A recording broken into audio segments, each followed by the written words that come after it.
All right.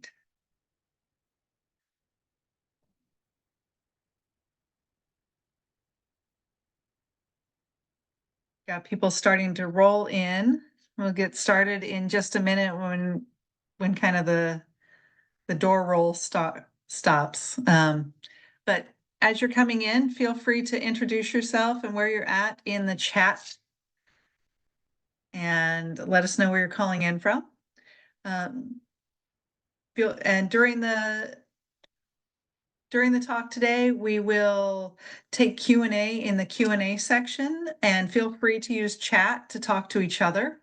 There's a lot of knowledge in this room, so feel free to ask questions of each other as well as in the chat. We are recording this, and so it will be available later on as well. And I see people starting to introduce themselves. We've got Novato and Oak Glen, Reading and Oakdale, Placerville and Lockford. It's nice to see people rolling in from all over the state and all these different areas. Hopefully those of you in the heat wave areas are okay and staying cool. It's Grass Valley, Stockton, got all over. Well, that's nice. So we're gonna take Q&A at the end if we have time. So if you have questions throughout, put it in the Q&A. We'll gather them to the end, be as specific as you can. But also feel free to ask questions of each other in the chat function. We're going to go ahead and get going. I'm Anne Marie. I'm with CNPS. I am our Horticulture and Stewardship Program Manager, and we appreciate you tuning into Naturehood. We're here the first Thursday of every month, pretty much every month of the year, talking about different parts of your garden and horticulture. And I think we're going to go ahead and get started with, we've just gone through this and I'm going to forget already. Janice, you're first, right? Janice Alexander. All right. Take it away, Janice. Thank you. I'm going to share my screen and get started that way. And let's go back up to the top. Okay. Hi, everybody. Thank you so much for coming tonight to this Naturehood webinar on diseases of California native plants and how to protect against them. As Anne Marie said, I'm Janice Alexander. I work with the UC Cooperative Extension in Marin County. Today's webinar was organized by two coalitions working to protect and promote the health of California native plants. One you may be already familiar with, it's the CNPS Healthy Nurseries and Habitats Committee. And this committee's objectives are to develop and maintain, one, a CNPS policy on Phytophthora with guidelines to prevent and manage infections in nurseries and landscapes. Two, actions to minimize pathogens in native plant stock used in habitat restoration projects. And three, ways to improve the health of CNPS chapter plant sales stock. So that's something you may already be familiar with. The other group is the Phytophthores and Native Habitats Work Group, which is under the California Forest Pest Council and part of the California Oak Mortality Task Force. This group formed in 2015 to respond to several newly detected and identified Phytophthora species found in both native plant nurseries and restoration areas. I am one of 5 co-leaders, and another co-leader, Diana Benner, will be one of the speakers at the end of today. You're invited to learn more about both of those organizations and join our efforts. We will be sharing details about that in an email following this webinar. So the kinds of questions that you can expect to hear and get answered are listed at the top of this slide, and the 3 speakers are at the bottom. So as I said, I'm Janice, and I'm going to provide a short overview of why we're concerned with pathogens coming from native plant nurseries and into nature via restoration projects, and why prevention is key. I'll hand it over to Shannon Lynch, who's a new forest pathology professor at UC Davis, who will talk about managing plant diseases at Disneyland as a model for how pathogen sampling, diagnostics, treatment, and prevention all work together. And wrapping us up will be Diana Benner, the owner of the Watershed Nursery in Richmond, and she'll go over tips on how to shop to ensure plants you bring home for your garden are healthy. I hope that's correct for Shannon and Diana, and if it's not, they will correct me as they go. So I'm going to take us back a decade to about 2014, Many of us who were working on forest pathogens were working on the Phytophthora at the time, Phytophthora morum, which is the cause of sudden oak death in coastal forests of central and northern California and southern Oregon. These are some of the photos that you may have seen before and have even been familiar with on the ground of what that dieback looked like. We were also aware of Phytophthora morum infections on nursery plants. So for about 20 years, we knew about rhododendrons, camellias, and other horticultural plants being host for Phytophthora morum and being a vector as they spread from nurseries and into landscapes. But these plants and nurseries were all under federal and state regulations and quarantines. So in 2014, many of us were surprised and a little confused by the detection of a totally new Phytophthora species on sticky monkey flower, toyon, coffeeberry, and other natives in several native plant nurseries. This seemed to be news out of the blue. No one had suspected that California native nursery plants grown for restoration projects could be harboring damaging plant pathogens. Now we learned that the California Department of Food and Agriculture Diagnostic Lab in Sacramento had found the first in the US detection of a new species, Phytophthora tentaculata, and it was not only on these native plants, but also in restoration areas. Now, we had known about a number of Phytophthora in natural areas. So I had mentioned sudden oak death at the beginning. California is prone to many different Phytophthora plant problems, due partly to our Mediterranean climate and many other factors. Pathologists had recognized other Phytophthora issues in forest pathology, like this Phytophthora lateralis issue that causes Port Orford cedar root rot, and also Phytophthora cinnamomum was known for causing dieback on some endangered manzanita species. So here's an example of Ione manzanita dieback up in the Sierra Nevada foothills. And then there was also pallid manzanita that was being affected in the East Bay. You can see that this recovery plan for the pallid manzanita mentions Phytophthora cinnamomum 42 times in its recovery plan. So we were not totally surprised at this being an issue.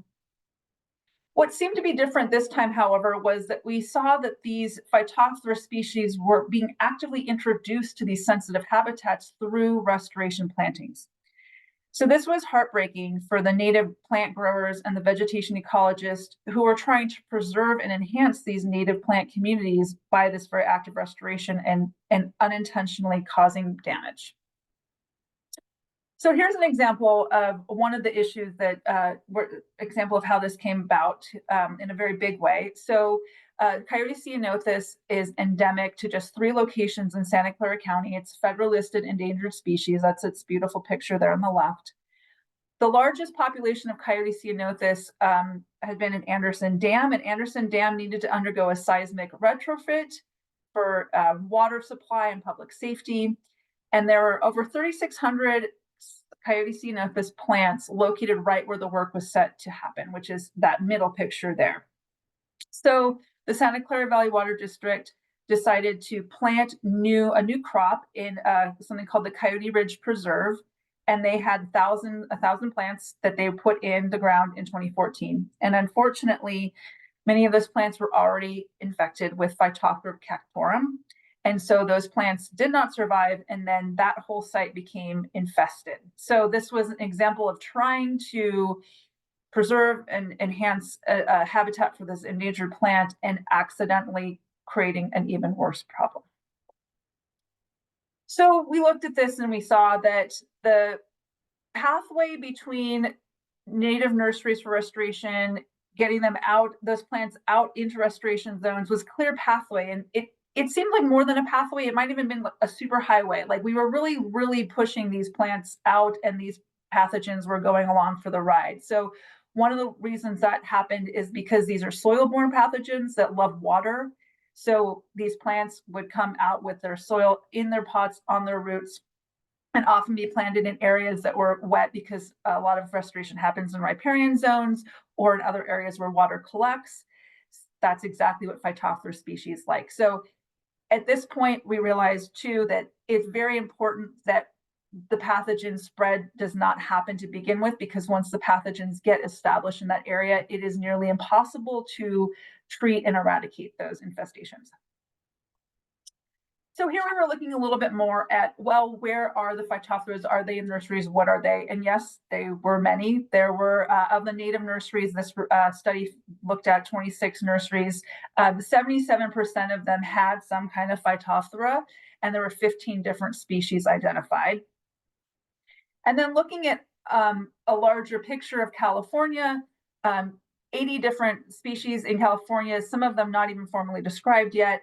And when you looked closely at where the Phytophthora were being found, the biggest overlap in species was between the nurseries and the restoration outplantings. So there was a clear connection between what was in the nurseries and what was getting put out into the ground. So yet more evidence that this was a really important pathway.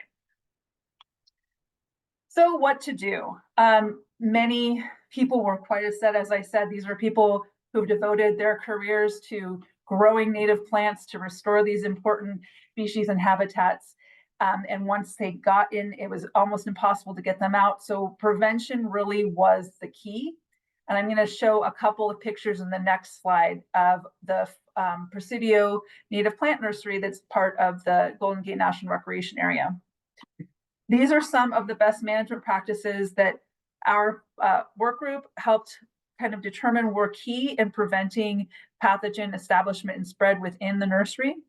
So a lot of it has to do with minimizing those areas the pathogen likes, pools of standing water, soil. So getting the ground surfaces covered, making sure that there wasn't pooling water, making sure the plants were not growing down close to the ground, they were elevated above the splash zone, and cleaning and sanitizing any kinds of equipment that came in touch with soil. So this is some of the photos of what those practices look like. The next step beyond that was actually to create an accreditation program.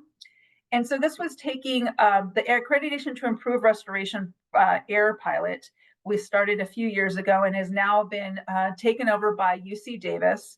And this takes those best management practices and adds another layer of auditing so that a nursery is able to put into practices things that will work for them, and an outside observer will come in and test to see how well those practices are actually working to reduce or eliminate pathogens inside the nursery.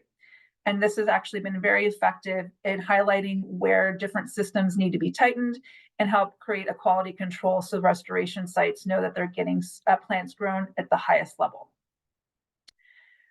I'm going to quickly switch gears just for the last little bit, just to talk about some other things that you might know about or have seen in terms of plants, plant mortality and other pathogen and pest issues, just to kind of give you a fuller scope. So the good news is that tree mortality in California is down right now, and that's probably because there was ample rain the last couple of years that reduced drought stress. Now, sudden oak death is down, but oftentimes will increase after wet years, after a year or two of a lag. So keep your eyes open on whether the wet winters will actually increase sudden oak death the next year or two, but for now, overall, mortality is down.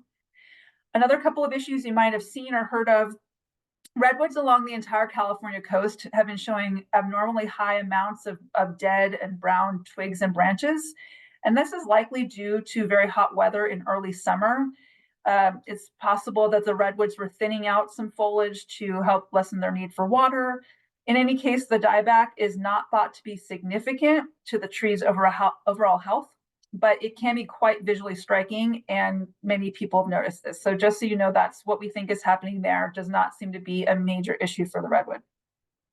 There's also been a fair amount of reporting of bear damage along the coast, and the picture on the right shows the kind of damage that can happen from bears. Just so you know that that's something that happens quite a bit, and there has been increased reporting of that.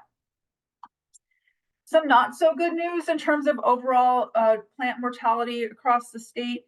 Pitch canker, which is something that people in the Central Coast, where I am from, know quite a bit on Monterey pines, also affects Torrey pines. And Torrey pines down in San Diego at the State Natural Reserve there have been really been affected recently. It seems that pitch canker is spreading really fast in the past couple of years through those Torrey pines in San Diego. So that's something to just be aware of. Also, the drought stress of between 2011 and 2017, which killed quite a few ponderosa pine, seems to have moved on to killing mostly true fir species at this point. So there's 2.4 million acres and more than 28.8 million dead trees in state forests from the past year or so. And again, most of those trees currently that are dying appear to be true firs. So that's something to keep in mind. One more piece of bad news. A totally new Phytophthora species, Phytophthora ostracedri, has been found in a nursery in Oregon, 2 Oregon nurseries actually. This is a pathogen that is damaging on South American plants, but is also well known in the UK, where it can have quite a bit of devastation on the juniper and cypress trees that are planted there.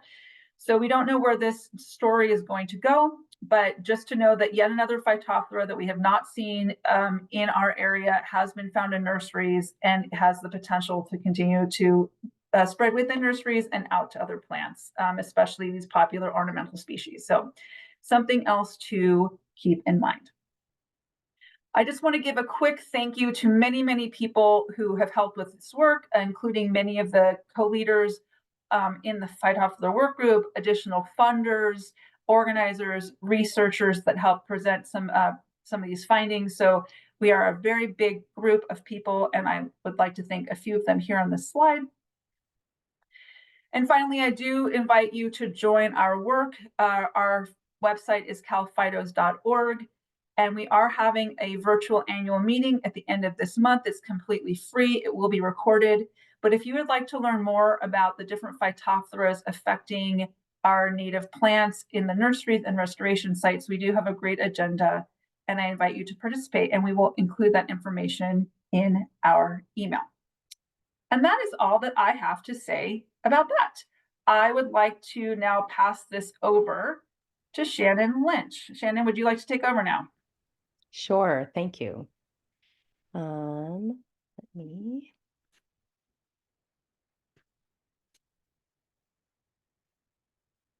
Okay. Hello, everybody. Thank you for having me. My name is Shannon Lynch. I am an assistant professor of forest pathology in the plant pathology department at UC Davis, and it is an honor to be with you here today. I am going to talk to you about how we have managed plant diseases in Fantasyland, so Disneyland's plant health program in the park there. And so I've had this opportunity to work in this extremely diverse urban landscape, which happens to be in Disneyland's resort, which is a model for integrated pest management. It seems pretty odd, but it is actually this really unique and interesting model system to conduct this study that's focused on the nexus of climate change and integrated pest management. And it all started actually because of this problem here. This is Fusarium dieback and invasive shot hole borers.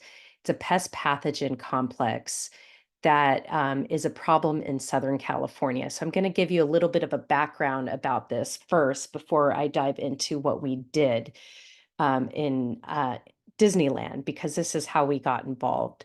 So the Fusarium dieback invasive shot hole borers is a pest pathogen complex that's caused by the combined effects of these specific Fusarium fungal species that are vectored by these Euwallacea ambrosia beetle species that are commonly known as the invasive shot hole borers.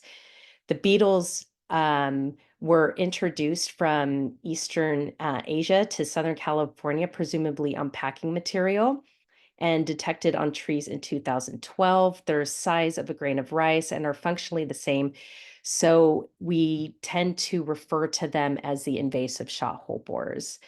The beetles pack the fungal spores into these special mouth parts called mycangia, where they carry the spores from tree to tree to grow the fungus for food.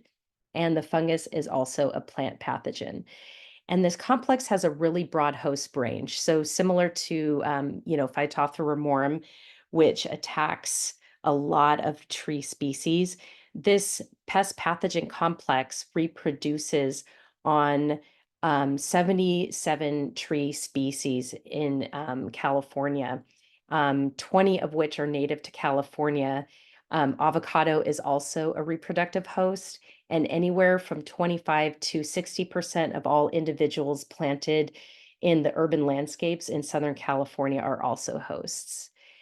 And depending on the location and depending on the host, the impacts of these little beetles can be really devastating to ecosystems. So, for example, this is the Tijuana River Valley in Southern California, near San Diego.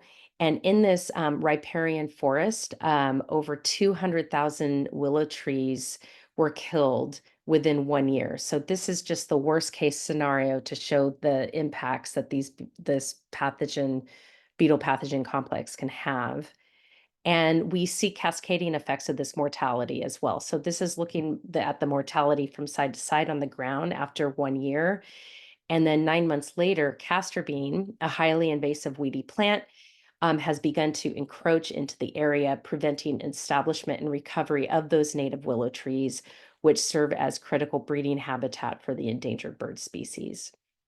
And then just to show, this is the range where we've confirmed Fusarium dieback attacking trees in Southern California.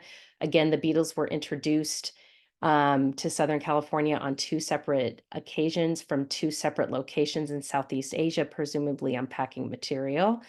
But just this last November in 2023, nearly a decade since its northmost detection, the polyphagous shot-hole borer was confirmed on infested sycamore trees 280 miles north of the leading edge of the infestation in San Diego.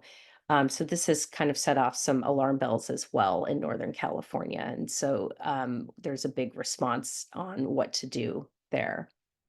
So, so coming back to Disneyland and how we got involved with developing an integrated pest management program in Disneyland. So the resort occupies approximately 600 acres and consists of theme parks, hotels, shops, and parking lots. But there's also approximately 16,000 trees in the park and 681 tree species and varieties. It's also in the center of this, disease hotspot of Fusarium dieback and invasive shot-hole borers. And so early on, when the pest pathogen complex, when they found it in the park, they wanted to respond to the problem. And as a response to this initial infestation, they thought that they were doing the responsible thing and they were doing their due diligence. And they were like, okay, we are going to do a preventative approach. And they decided to identify 600 of their non-infested trees, and they injected them with systemic pesticides. And in a sense, this was almost what we say, we say that they almost panicked because of the initial infestation. And this is essentially why. Unfortunately, the trees suffered from mechanical damage from the infection. 600 trees that did not have the infestation yet. Unfortunately, systemic pesticides, with this particular complex, are not a magic bullet and are not a good preventative approach. It's not something that we recommend, partly because these systemic pesticides move super slowly through the tree, and they don't and they have to be injected over and over again. So it's actually something that is not recommended as a preventative approach, and it's something that we reserve for a very small subset of trees that are lightly to moderately infested. And so these pictures are showing some of the injection points where there is discoloration and contamination. And what those injection points did was they created these infection courts for these other pathogens to come in.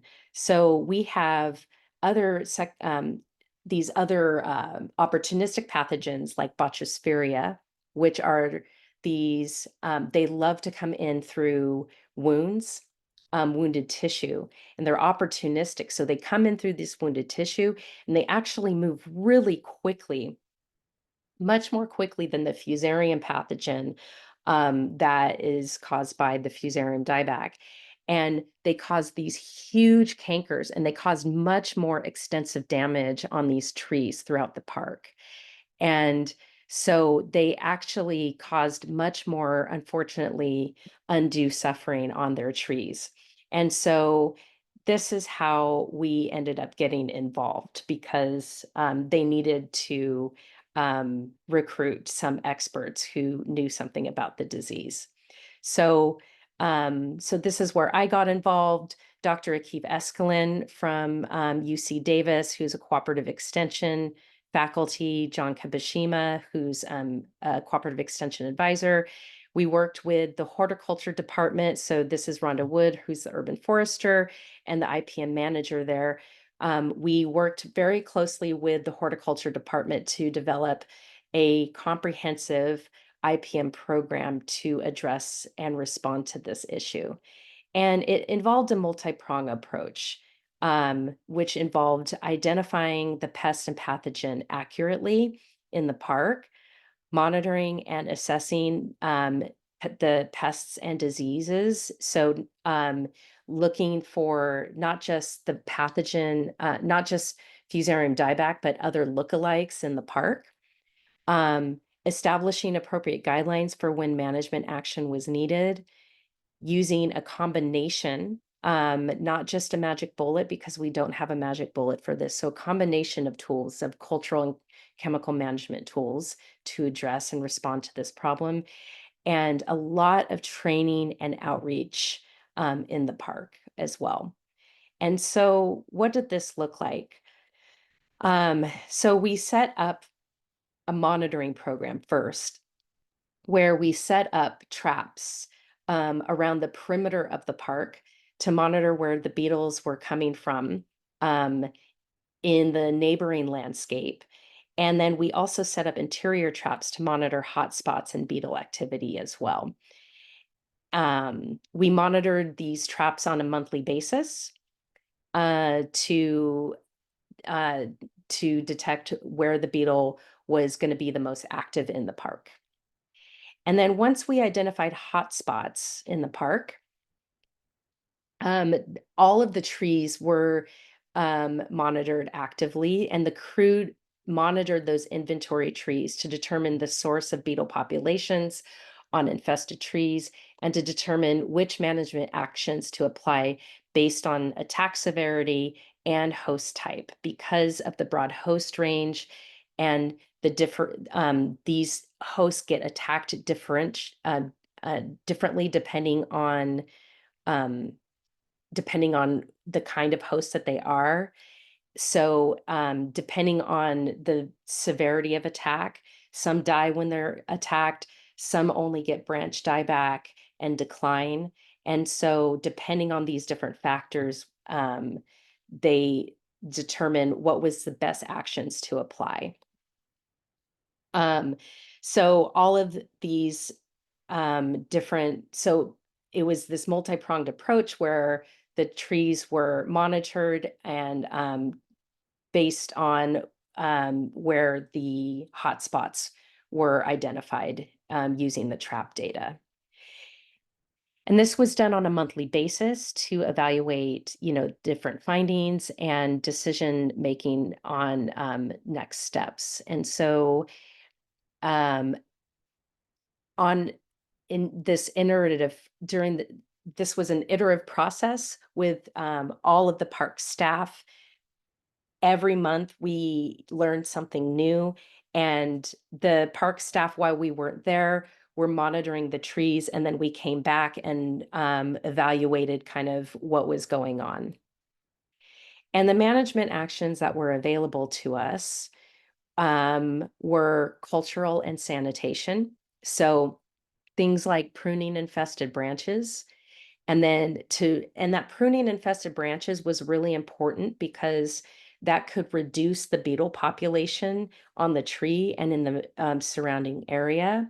And then applying pruning wound protection. So not necessarily a paint, but these bio insecticides. So a Bacillus subtilis, which is a bacteria that releases antibiotics that can actually reduce it actually kills the fusarium, and it actually can kill any other secondary pathogens that might try to come in through pruning wounds. That was a really effective way to protect the pruning wounds. And then, if necessary, removal of infested trees, only when necessary. But it was really this monitoring and pruning infested branches and treating those pruning wounds that was um, the major approach that we took. And then, if necessary, there were chemical approaches that we took, like trunk and or injection of systemic pesticides and trunk sprays as well. But that was only if necessary. And then again, we did constant training workshops for the Disneyland Resort staff on these best management practices and shared the menu of options that were available and improved the integrated pest management strategies with these stakeholders in an iterative process. So a lot of the things that we learned and a lot of the things that we shared was not a linear process. We were learning these things as we went and getting feedback from the park staff as they were monitoring their trees, and as we were kind of learning what pests and diseases were in the park. And so it was a constant feedback between us and stakeholders as well as to what was going on in the park. And so we had a lot of success using this approach. So just as an example of some of the things that we did, this is infested Quercus lobata, where that was exhibiting attack on the secondary branches. And so to reduce the beetle population on that branch, we removed the branch, followed up by active monitoring on an ongoing basis. So it wasn't just like prune the branch and leave it alone, but the park staff would go back and they would monitor the tree. They noticed that it was continuing to show hits. And so they followed up by doing a localized contact insecticide spray on that area. So rather than doing systemic insecticide, they did a localized treatment. And over time, the tree actually recovered. And this was something that was done on a variety of trees. And by just simply reducing the beetle population in this way, we were able to really reduce the beetle pressure in the park. Also, tree stumps. We just by doing this active monitoring, tree stumps that could be harboring beetles. They because of the active monitoring that was going on in the park, they were able to identify these things and get them quickly removed. Um, Stumps that were on things that were not normally hosts, um, like bird of paradise, excuse me, that were not a normal reproductive host, but because beetle population pressure was so high, they were harboring the beetles because of the active and ongoing monitoring efforts that were happening in the park. It was because of that they were able to detect these hidden sources of beetles and actively remove those and reduce beetle pressure. So in terms of management in this urban forest, we developed this management matrix because there is not a one-size-fits-all magic bullet to manage Fusarium dieback, because the host range is so broad because of the variation in susceptibility. And so there's a number of there's a number of factors to consider.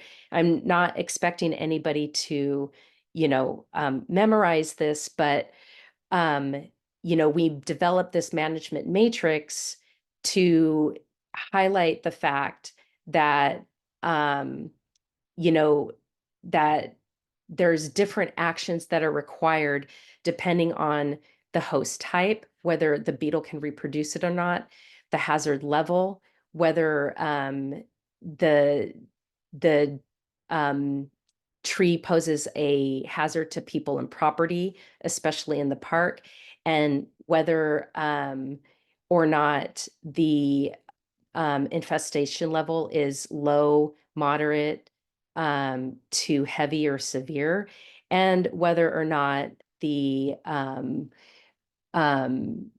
tree is of a low value or a high value. And so the major takeaway message here is all of the actions that are available depend on these different factors.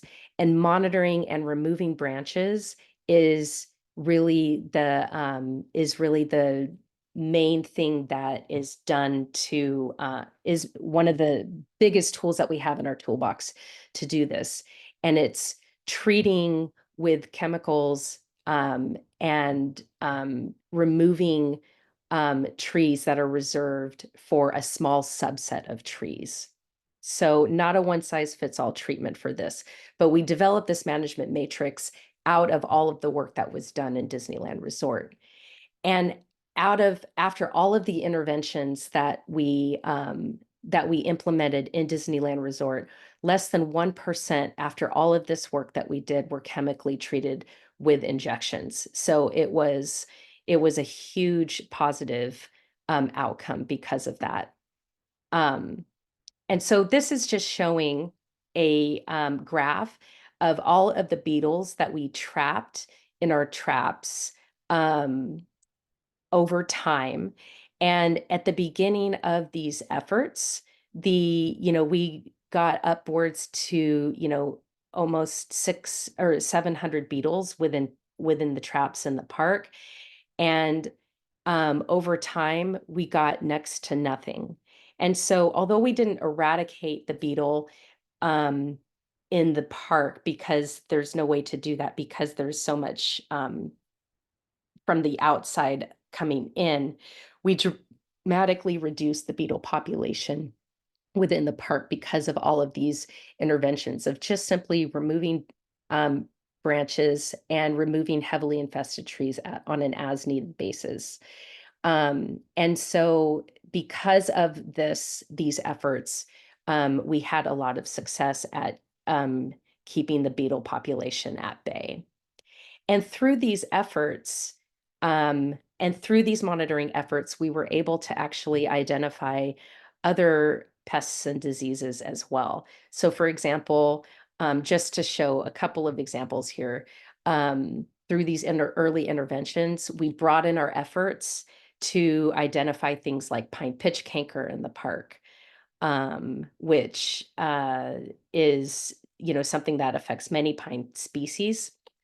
We identified a new disease called pine ghost canker, which is caused by different Botchiosphaeria type pathogens in the park.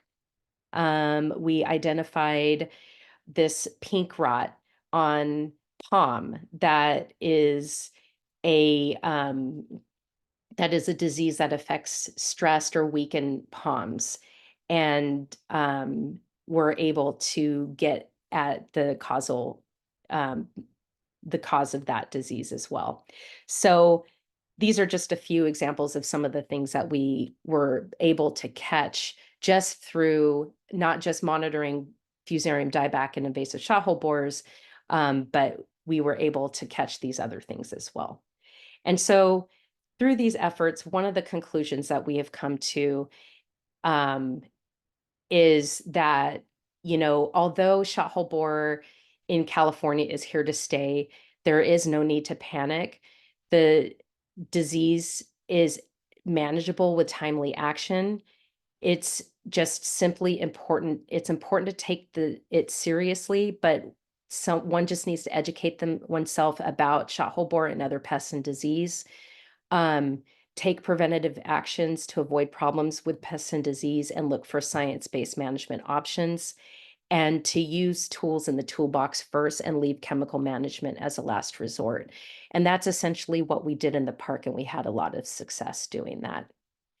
And that's all I have to talk about for what we did in Disneyland. And I'm just going to turn it over now to Diana.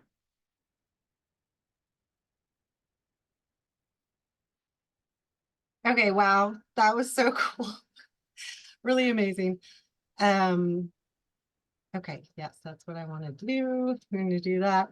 I have just before I start the presentation, I've had the great pleasure of getting to spend a lot more time with plant pathologists in the last few years, and it's really great to have for Disneyland to have that kind of resource there. Okay, so I'm Diana Benner. Can you guys hear me? Hope so. All right. I'm super grateful for the opportunity to speak today, because this is something that I'm really passionate about. And I'm even more excited than I was before, seeing where everybody who's listening tonight is, because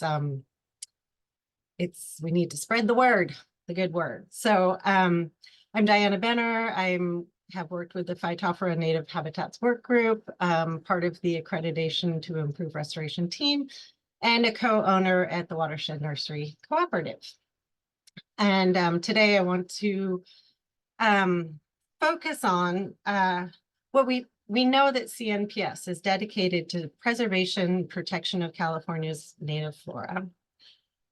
And that goal, that is an easy sentence, can be a really challenging goal, not only because of things like development and diverting of water and climate change and things that feel really huge and overwhelming and hard to control.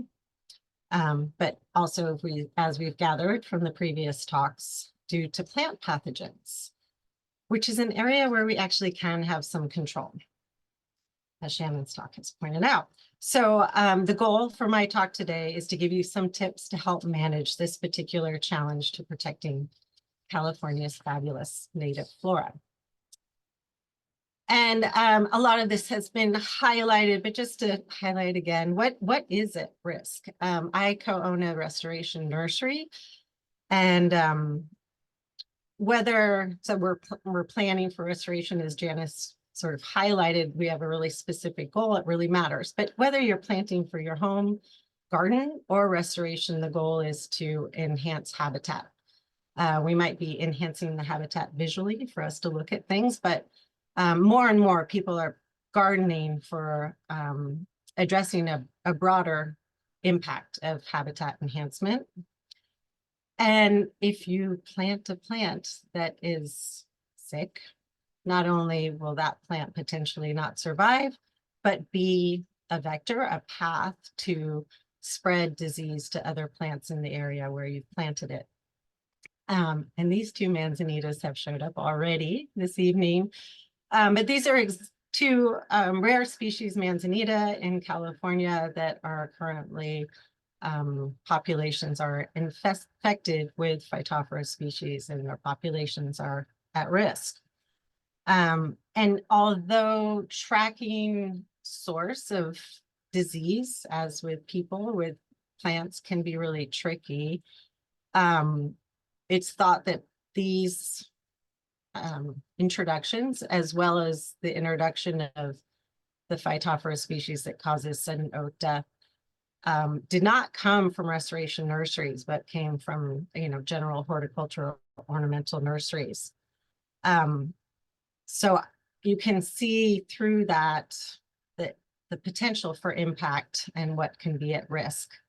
And the good news is that through work with plant pathologists and other entities, some best management practices have been developed that can really help nurseries produce plants that are the healthiest that they can be.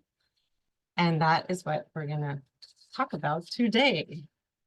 So I mentioned the AIR program before, targeted for restoration nurseries, which are highly motivated because of the destination of our plants. And of course, CNPS nurseries with their mission, highly motivated.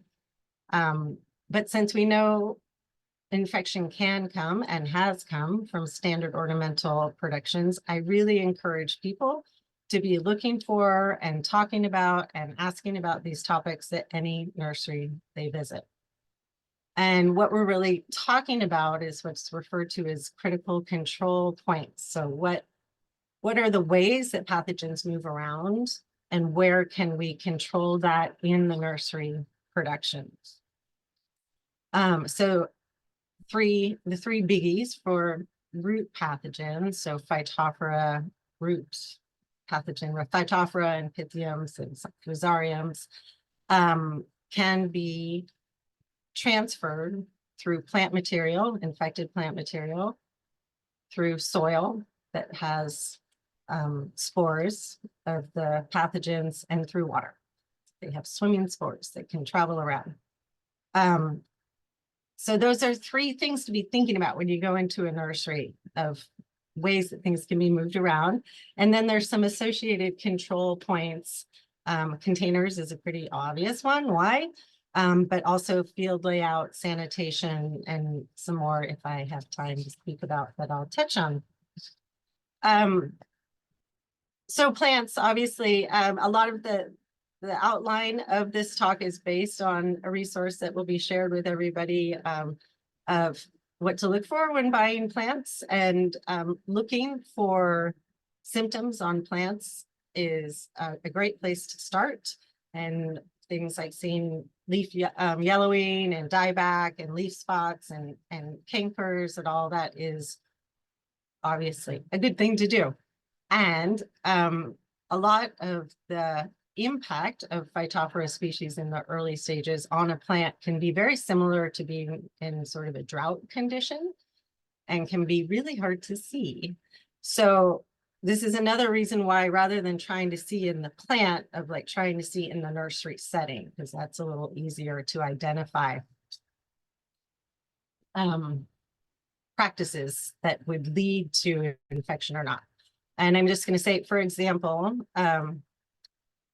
this picture on the side, I don't know if you guys can see my mouse, but these are 3 toyon plants, and they don't look bad when you just look at them, and all 3 of them are infected. This is a picture from Phytosphere Research. And it's very nice if a nursery will let you look at their roots, but it's also very nice to ask if you may look at their roots. If you feel comfortable with a nursery, it's worthwhile asking the propagal source of their plant material. There are different risk levels with different types of propagal material. So growing from seed is a lower risk.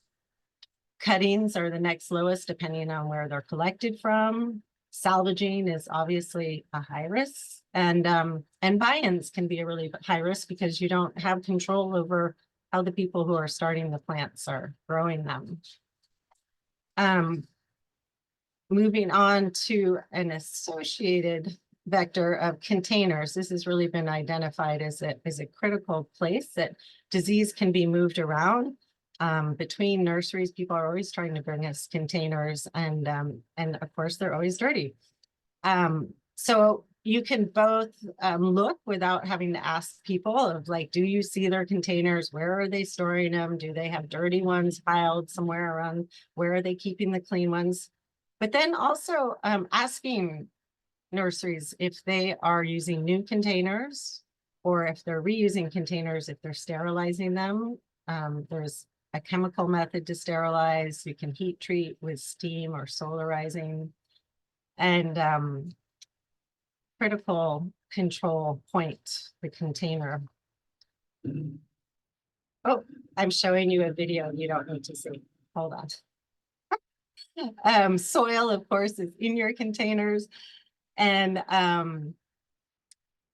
you know, I put up here at the beginning of look what's in the potting media. I get that sometimes going into nurseries and barraging them with a bunch of questions is very uncomfortable. So you can start by just looking around, seeing, do you see their soil pile?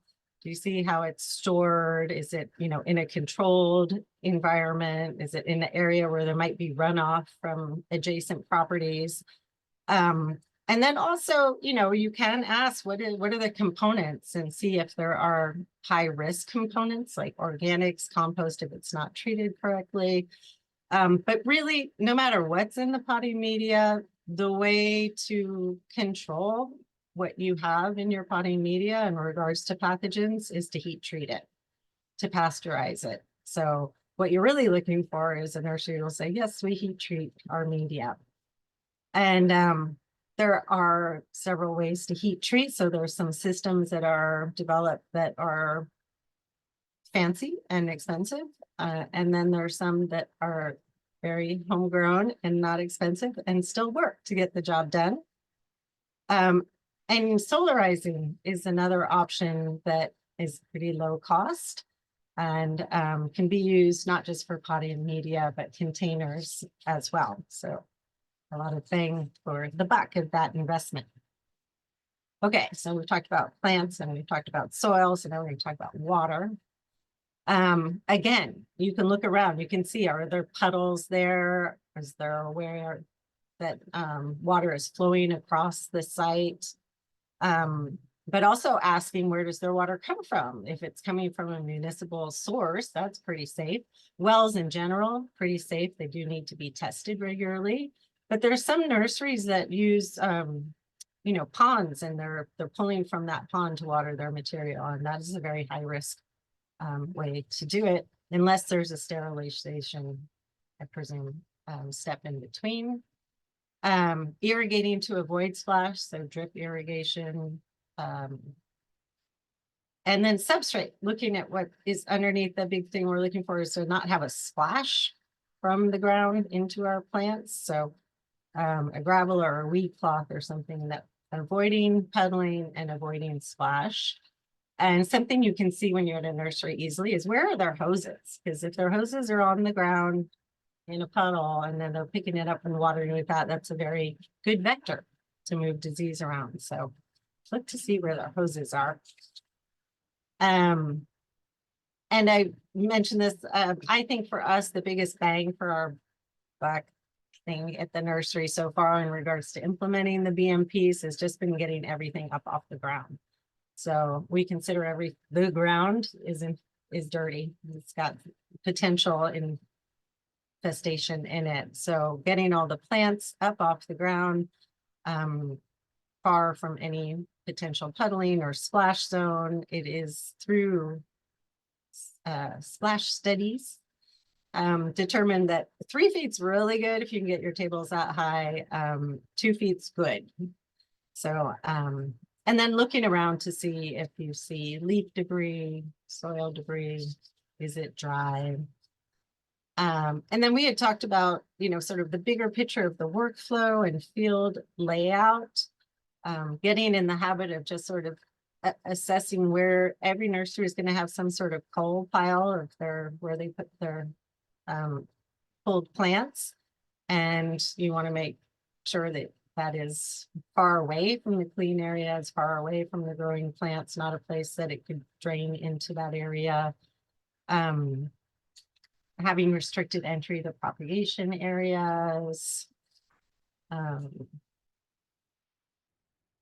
Sanitation is another thing to be looking for.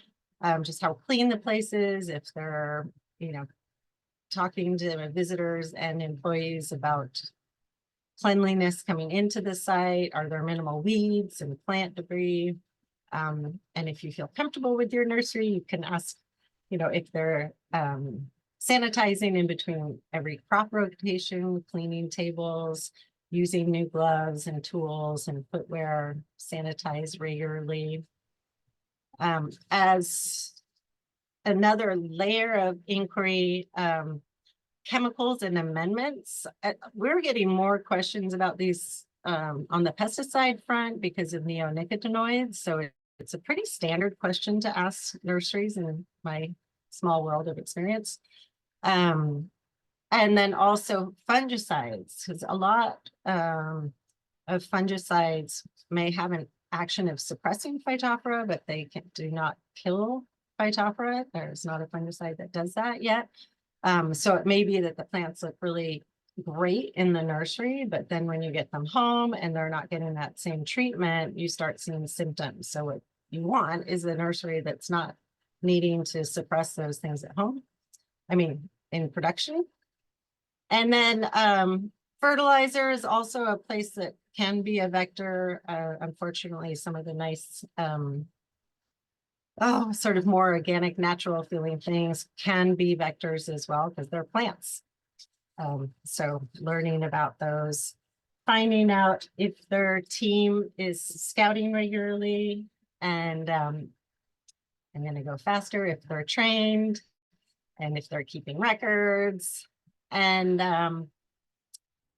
I want to acknowledge that asking questions like this may feel uncomfortable at some nurseries, but even if you just ask one or two about the soil or about containers, you're going to be sort of planting the seed, raising awareness, confirming that the consumer is interested and cares about these things.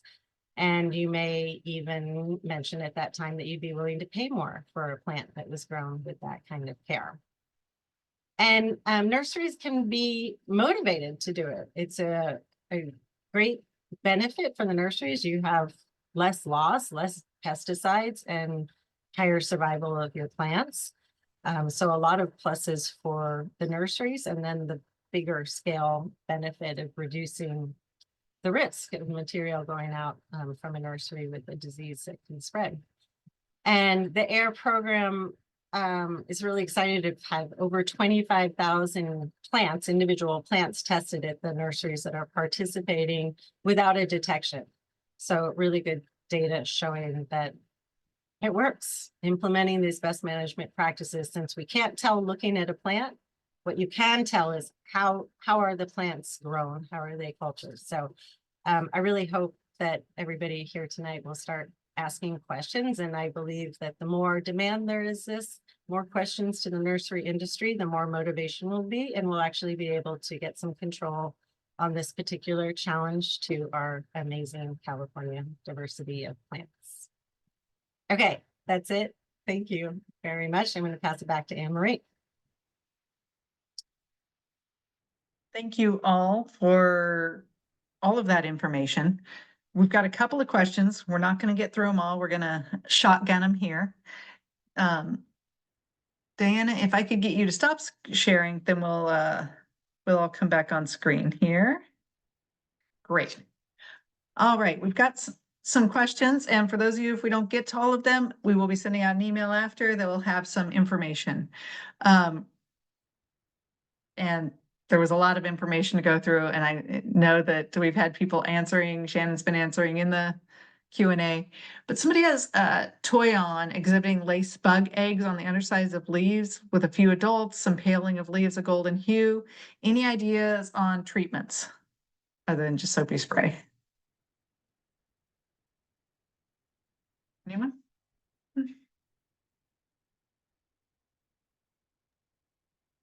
Did you say my name? It just seems Anyone. like Shannon, like a plant pathologist should be here.